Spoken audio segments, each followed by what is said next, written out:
Welcome to Eagle Health. This is Dr. KJ Reddy. Today we'll discuss about meniscal injuries of the knee. అంటే నీ cartilage injuries గురించి ఈరోజు తెలుసుకుందాము. ఈ నీ cartilage injuries, meniscal injuries general ఎలా అవుతుంటాయంటే ఇది స్పోర్ట్స్ ఇంజరీ.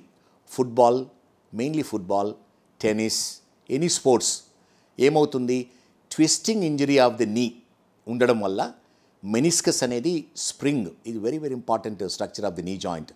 మనము నార్మల్ డే టు డే యాక్టివిటీస్లో రన్నింగ్, జంపింగ్, ఈ స్ప్రింగ్ ఎలా యాక్ట్ చేస్తుంది, లైక్ షాక్ అబ్జార్బర్గా యాక్ట్ చేస్తుంది, నీ జాయింట్ను ప్రొటెక్ట్ చేస్తూ ఉంటుంది. అందుకని ఈ ట్విస్టింగ్ ఇంజరీస్లో కార్టిలేజ్ డ్యామేజ్ అవుతుంది, మెనిస్కస్. ఇండియాలో ఈక్వలెంట్ ఇంజరీ ఏంటిదంటే road traffic accident, specially two wheeler accidents ఎలా అవుతుందంటే feet will be caught in the vehicle and it will be twisting the knee, body will be rotating around the knee. Similar footballer injury లానే ఉంటుంది. So దీని symptoms ఎలా ఉంటాయంటే ఇమ్మీడియట్గా నొప్పి వస్తుంటుంది, సమ్ టైమ్స్ స్నాప్ సౌండ్ వినిపిస్తుంది, ఏదో తెగిపోయినట్టు నీ జాయింట్లో. తర్వాత స్వెల్లింగ్ వస్తుంటుంది. మెనిస్కస్ టేర్ వల్ల ఏమంటే ఇమ్మీడియట్ స్వెల్లింగ్ ఉండదు, 3-4 అవర్స్ తర్వాత నీ స్వెల్లింగ్ వస్తుంటుంది. నడుస్తూ ఉంటే కొంచెం నొప్పి ఉంటుంది. కానీ అన్ఫార్చునేట్లీ ఎలా అంటే 1 or 2 డేస్లో కొంచెం పెయిన్ కిల్లర్స్, ఐస్ తీసుకుంటే సిమ్టమ్స్ పోతాయి.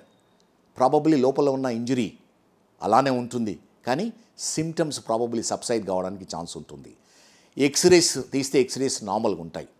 కానీ మీకు ఎలాంటి డౌట్ ఉన్నా, ఈ ట్విస్టింగ్ ఇంజరీ అయింది, కొంచెం డిస్కంఫర్ట్ ఉంది, స్వెల్లింగ్ వచ్చింది అంటే మీరు ఆర్థోపెడిక్ సర్జన్ చూడవలసి ఉంటుంది. మోస్ట్ ఆఫ్ ది టైం ఒక ఎంఆర్ఐ స్కాన్ తీసుకోవాల్సి ఉంటుంది. ఎంఆర్ఐ స్కాన్లో మనకు మెనిస్కల్ టేర్ ఈజీగా తెలుస్తూ ఉంటుంది. మెనిస్కల్ టేర్ ఉంటే ఇంతకుముందు ఏం చేసేవాళ్ళం అంటే కంప్లీట్ మెనిస్కసే తీసేయవాళ్ళం.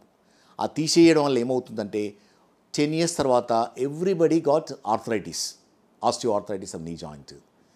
ఆస్టియోఆర్థరైటిస్ వచ్చిన తర్వాత మనం ఏం చేయలేము, జనరల్లీ నీ రీప్లేస్మెంట్ అవసరం ఉంటుంది.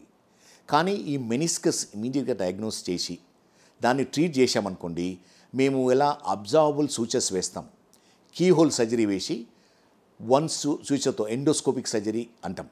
కీ హోల్ సర్జరీ చేసి 1-2 సూచర్స్ వేయడం వల్ల ఏమవుతుందంటే అది కంప్లీట్గా హీల్ అవుతుంది. మళ్ళీ almost back to normal meniscus రావడానికి ఛాన్స్ ఉంటుంది. కానీ జనరల్లీ ఇలా 4 to 6 weeks టైం పడుతుంది ఆపరేషన్ తర్వాత. ఈ టైంలో కేర్ఫుల్గా ఉండాలి, ఫిజియోథెరపీ చేయవలసి ఉంటుంది. కొంచెం ఫుల్ వెయిట్ కూడా వేయకుండా ఆఫ్టర్వర్డ్స్ మళ్ళీ ఫిజియోథెరపీ చేసి అబౌట్ 2 to 3 monthsలో they can go back to normal activities. ఈ విధంగా మనము మెనిస్కస్ డయాగ్నోసిస్ చేసి దాన్ని సేవ్ చేయడం వల్ల మేజర్ కాంప్లికేషన్ అంటే ఆస్టియోఆర్థరైటిస్ ప్రివెంట్ చేయడానికి ఛాన్సెస్ ఉన్నాయి. Thank you once again for watching Eagle Health. Like and subscribe Eagle Health and Beauty.